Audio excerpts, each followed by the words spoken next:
कीर्तनिया सदा कीर्तनिया सदा हरि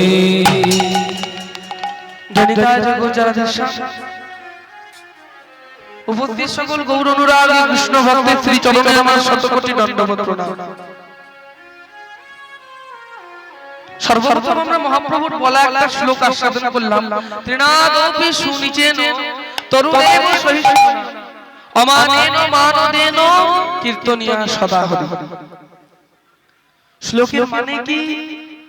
ত্রিনাদপি সুনিচেন, তৃণ অর্থাৎ ঘাস, ত্রিনাদপি সুনিচেন আমাদেরকে মহাপ্রভু বললেন, শ্লোকের মধ্যে দিয়ে বললেন ত্রিনাদপি সুনিচেন অর্থাৎ তোমরা ঘাসের মতো ছোট হও।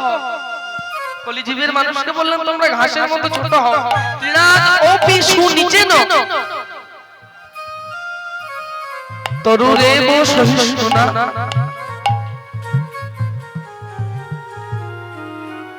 তরুরেব সহিষ্ণুনা।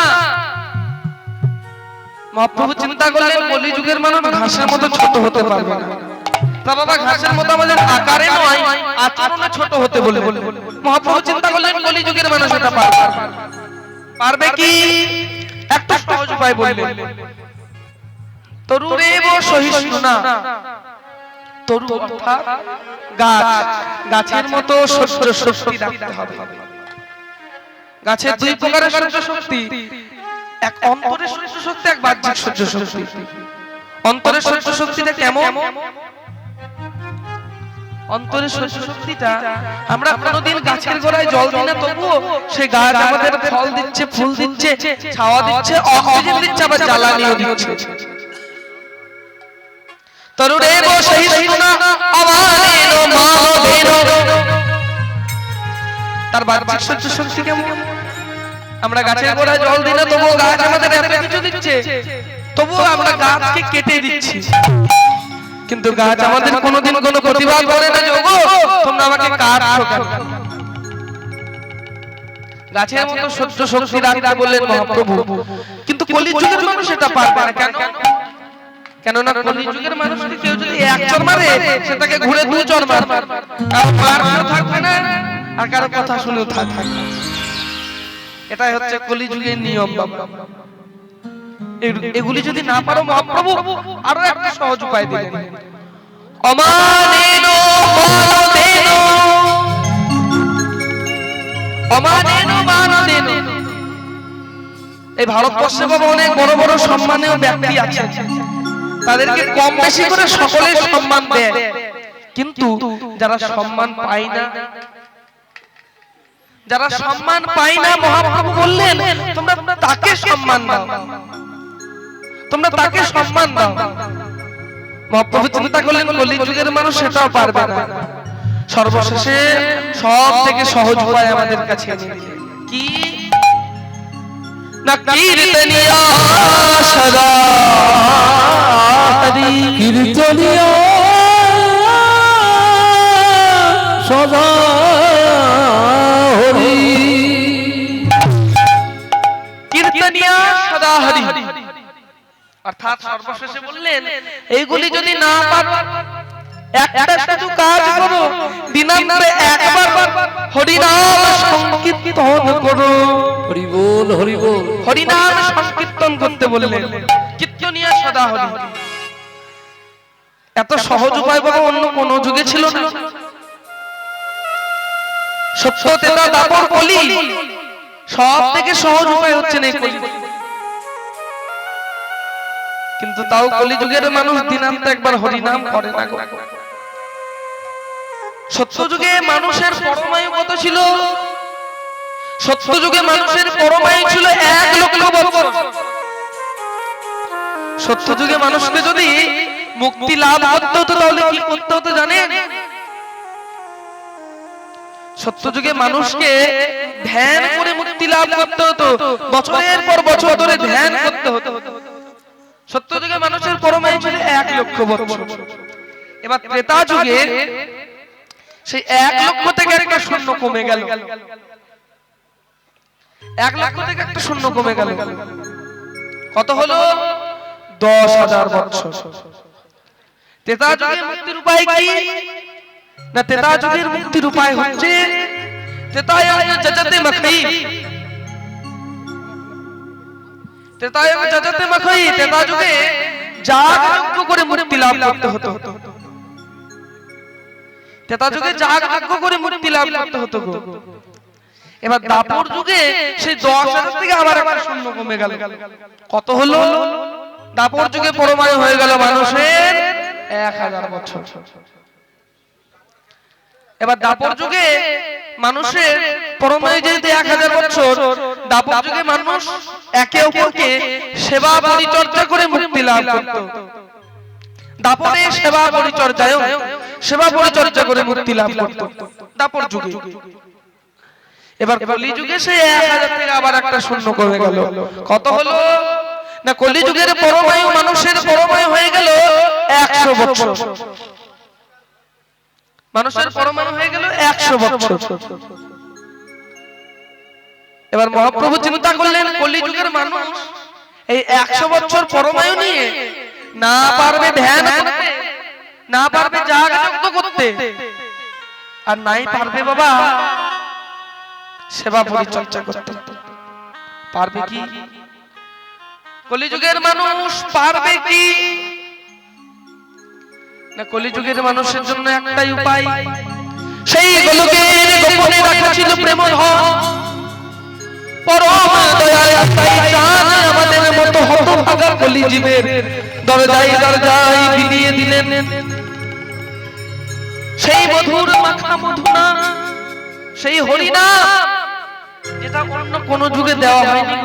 গোলকের গোপনে রাখা ছিল সেই প্রেম ধন, কলিযুগে বিলিয়ে দিলেন। হরি বল হরি বল। তাহলে এই হরিনাম অর্থাৎ এই যে 16 নাম 32 অক্ষরের মালা, তাই তো? হরে কৃষ্ণ কৃষ্ণ কৃষ্ণ হরে হরে, হরে রাম রাম রাম হরে হরে। 16 নাম 32 অক্ষরের মালা। এই মালাটি ছিল কার কাছে? এই মালাটি ছিল শ্রীমতী রাধারানীর কাছে দাপর যুগে। একদিন হয়েছে কি, শ্রীমতী রাধারানী আমার গিয়েছে যমুনায় জল আনতে। যমুনায় জল আনতে গিয়েছেন সোনার কলসি হাতে নিয়ে। যেই না জল ভরতে গিয়েছে সোনার কলসি, যেই না ডুবিয়েছে জলের মধ্যে, হয়েছে কি হঠাৎ কদমতলার দিকে চোখ গিয়েছে। আর যেই না চোখ গিয়েছে কদমতলার দিকে, কদমতলার দিকে যেই না চেয়েছে কি দেখি না তার প্রাণবধূ সেই কদমতলার নিচে বসে বসে কাঁদছে। আর কি জল ভরতে পারে গো? সোনার কলসি হাত থেকে পড়ে গিয়ে ভাবতে ভাবতে ভাবতে ভাবতে চলে গেল মাঝ যমুনায়। গোবিন্দের রূপসাগরে কুল কলস বিসর্জন দিয়ে ছুটতে ছুটতে চলে গেল গোবিন্দের কাছে। যেই না গোবিন্দের কাছে গিয়েছে, দেখলো গোবিন্দ কাঁদছে। প্রাণনাথ, কি হয়েছে তোমার? কি হয়েছে তোমার? আমাকে বলো, তুমি কাঁদছো কেন? বৃন্দাবনের কেউ কি তোমায় কিছু বলেছে? আমাকে বলো, যে তোমাকে কিছু বলবে আমি তাকে ছাড়ব। প্রাণনাথ, কি হয়েছে তোমার? তোমার এই কান্নার কারণটা কে? গোবিন্দ বলল, রাধে, আমি যদি বলি এই কান্নার কারণ হচ্ছে একমাত্র তুমি, আমি বললো হ্যাঁ, এই কান্নার কারণ হচ্ছে তুমি। প্রাণনাথ, আমার যা আছে আমি সব কিছু দিয়েছি তোমার এই রাতুল রাঙা চরণে, আর তুমি কিনা বলেছে আমি তোমাকে কাঁদালাম? আমার কুল শীল মান গুরু গৌরব যা ছিল তোমার রাঙা চরণে দিয়েছি। বললো, রাধে, এখনো তোমার কাছে এমন একটা জিনিস আছে যেটা তুমি আমাকে দাও। সে জিনিসটা কি? রাধারানী বলল, শোনো প্রাণনাথ, আমার কাছে যদি এমন কিছু জিনিস থেকে থাকে যেটা আমি তোমাকে দিইনি, আমাকে বলো। যদি সত্যি সেটা আমার কাছে থেকে থাকে এক্ষুনি তোমার হাতে তুলে দেব। বললো, না রাধে, এইভাবে নয়, প্রথমে তুমি ত্রিসত্য করো যে সেই জিনিসটা যদি তোমার কাছে থাকে তুমি আমাকে দেবে। বললো, ঠিক আছে প্রাণনাথ, আমি দেব দেব দেব। গোবিন্দ ভিক্ষার ঝুলি পেতে বলল, রাধে, তোমার সেই 16 নাম 32 অক্ষরের মালা আমাকে ভিক্ষা দাও। সেই 16 নাম 32 অক্ষরের মালা। রাধারানী বলল, প্রাণনাথ, এটা আমি পারবো না, এটা আমি পারবো না। কেন জানো? কেন জানো? কেন এই 16 নাম 32 অক্ষরের মালা যদি আমি তোমাকে দিই, এই 16 নাম 32 অক্ষরের মালা যেই ধারণ করেছে তাকে হা কৃষ্ণ প্রাণ কৃষ্ণ বলে কাঁদতে হয়েছে। হরি বল, হরি বল। আমি যে তোমাকে কাঁদতে দেখতে পারবো না, আমি তোমাকে কাঁদতে দেখতে পারবো না। বললো, ঠিক আছে রাধে, তুমি 30 সত্য করেছো, তুমি সেই জিনিসটা আমাকে দাও। রাধারানী বলল, প্রাণনাথ, আমি দেব, তবে আমারও একটা শর্ত আছে। তুমি আমাকে একবার বলো যে সেই 16 নাম 32 অক্ষরের মালা তুমি নিয়ে কি করবে? বললো, শোনো রাধে, যখন আমি সচিগর্ভ সমাজে গৌর সুন্দর হয়ে কলিযুগের মাটিতে অবতীর্ণ হব, সেই দিন কলিযুগের মানুষ আমার কাছে ভিক্ষা চাইবে যে প্রভু আমাদের মুক্তির উপায় কি হবে। সেই দিন 16 নাম 32 অক্ষরের মালা আমি তাদের ঝুলিতে দিয়ে বলবো, এটাই হচ্ছে তোমাদের মুক্তির উপায়, এটাই হচ্ছে তোমাদের মুক্তির উপায়। বললো, ঠিক আছে প্রাণনাথ, আমি দেব, তবে শর্তটা কি? তুমি যে সচিগর্ভ সমাজে গৌর সুন্দর রূপে অবতারিত হবে, আমাকেও তোমার সাথে নিয়ে যেতে হবে। বলছে, তথাস্তু, তাই হবে, তুমি আমার সাথে যাবে, তুমি আমার সাথে যাবে, তুমি আমার সাথে যাবে সেই কলিযুগে। বললো, ঠিক আছে। তাহলে সেই দিন রাধারানী সেই 16 নাম 32 অক্ষরের মালা গোবিন্দের হাতে, সেই গোবিন্দ পরমদয়াল নিতাই চাঁদ এবং নিমাই চাঁদ হয়ে আমাদের মতো হতভাগা কলিজীবের দরজায় দরজায় সেই হরিনাম দিয়ে রাধারানী বললেন প্রভু তুমি যে সচিগর্ভ শূন্য মাঝে গৌর সুন্দর হয়ে অবতীর্ণ হবে, তুমি সেই কৃষ্ণ নাম করে সেই নদীয়ার কঠিন মাটিতে গড়াগড়ি যাবে। হ্যাঁ গো, ভগবান শ্রীকৃষ্ণ এই কলিযুগে কি জন্য অবতারিত হয়েছিলেন? কোন কারণ ছাড়া কিন্তু মহাপুরুষ অবতারিত হয় না। কি জন্য হয়েছিল? তিনটি মনোবাসনা পূরণ করবার জন্য। তিনটি মনোবাসনা কি কি? কই ছোট কই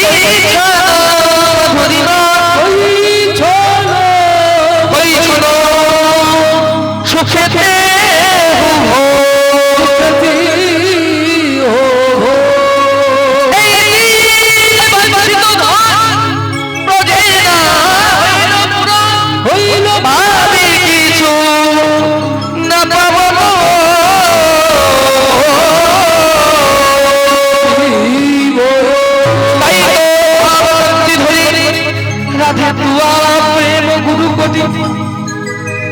আমি নদীয়াতে হইব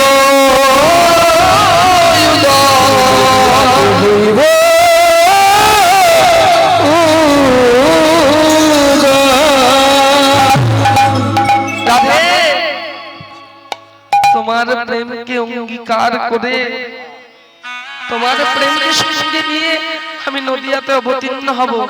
সেই দিনে আমি কৃষ্ণ বলে কেঁদে কেঁদে নদীয়ার কঠিন মাটিতে গড়াগড়ি যাব। নদীয়ার কঠিন মাটিতে গড়াগড়ি যাব। ভগবান শ্রীকৃষ্ণের তিনটি মনোবাসনা পূরণ হয়নি। বাসনা তিনটি কি কি? কই ছোট দুয়া প্রেম, কই ছোট মধুরিমা, কই ছোট সুখেতে হু ভো। রাধে, কই ছোট দুয়া প্রেম।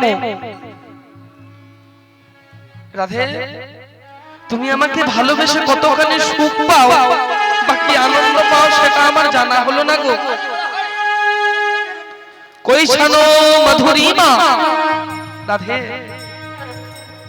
কই ছানো মধুরিমা অর্থাৎ রাধে তোমার প্রেমের যে মাধুর্য সে মাধুর্য কতখানি সেটাও আমার জানা হলো না।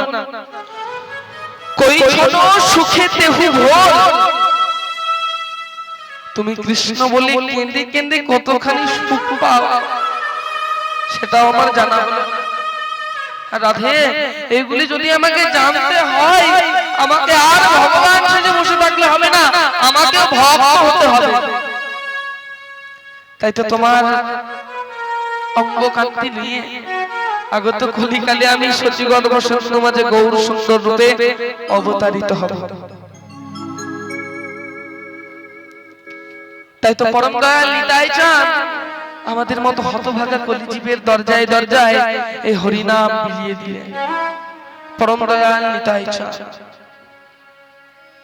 তা বাবা, নিতাই চাঁদকে আমরা দয়াময় বলি, দয়াময় বলি।